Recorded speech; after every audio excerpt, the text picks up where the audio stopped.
Pekný deň, milí priatelia, dnes sa nachádzame v partnerskom meste Bojnice, kde od 1.1. dôjde k zmene systému triedenia odpadov. Poďte sa pozrieť s nami, čo sa udeje.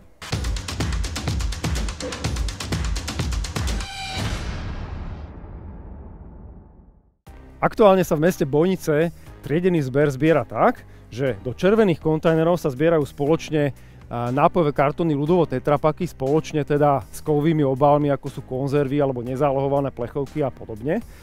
A samostatne sa zbierajú plasty do kontajnerov so žltým sfarbením.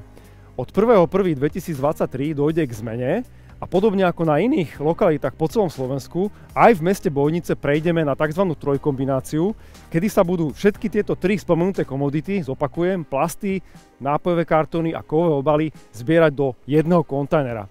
Tie kontajnery budú postupne ubúdať z kontajnerových stojísk a vo finále by to malo byť tak, že by zostali, alebo mali zostať iba kontajnery žltej farby. V každom prípade má to viacero výhod, tento systém, preto naň prechádzame všade, kde to je možné, pretože jednak sa ušetrí miesto na kontajnerových stoiskách, jednak sa ten obsah rýchlejšie plní a rýchlejšie sa dostáva do skladovacích priestoroch, čo je pre niektoré druhy odpadov veľmi dôležité, aby neboli príliš dlho v tých kontajneroch. Konkrétne sa to týka hlavne teda nápojových kartónov, ktoré sú náchylné na poškodenie, pokiaľ veľmi dlho trvá ten čas, kým sa dostanú vlastne z tej zbernej nádoby na nejaké bezpečné miesto a následne k recyklátorovi.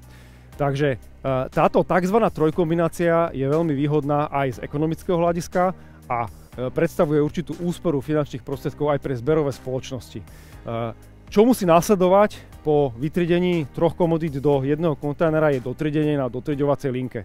Takže to je jediný rozdiel, že vlastne teraz sa tu triedili čisto plasty v týchto kontajneroch a po novom roku sa tam budú zbierať tri komodity.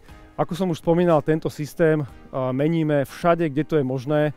A teraz v krátkosti nahliadneme aj do týchto kontajnerov, aby sme sa pozreli, že ako to tu vyzerá.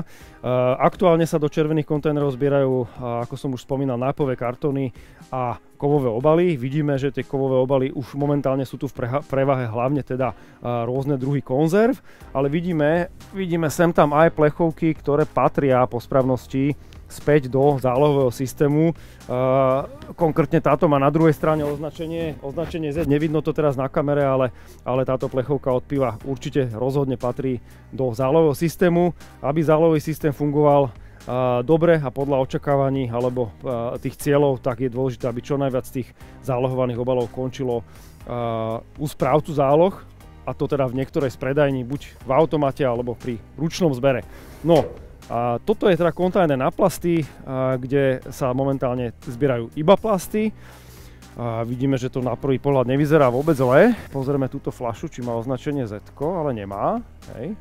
To znamená, že PET fľaše, ktoré nenesú označenie Z, naďalej patria do triedeného, do toho štandardného klasického triedeného zberu.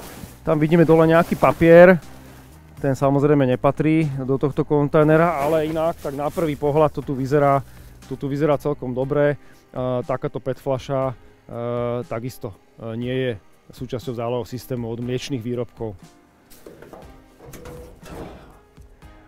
Veríme, že zmena systému triedenia nielen v tomto meste, ale aj v iných lokalitách po celom Slovensku prispeje k neustálemu zvyšovaniu úrovne triedenia, pretože len zvyšovaním úrovne triedenia odpadov prispiejeme k tomu, aby aj ten následný krok sa zlepšoval, a tým je úroveň recyklácie odpadov. Ďakujeme za pozornosť a tešíme sa na vás pri ďalšom videu. Dovidenia.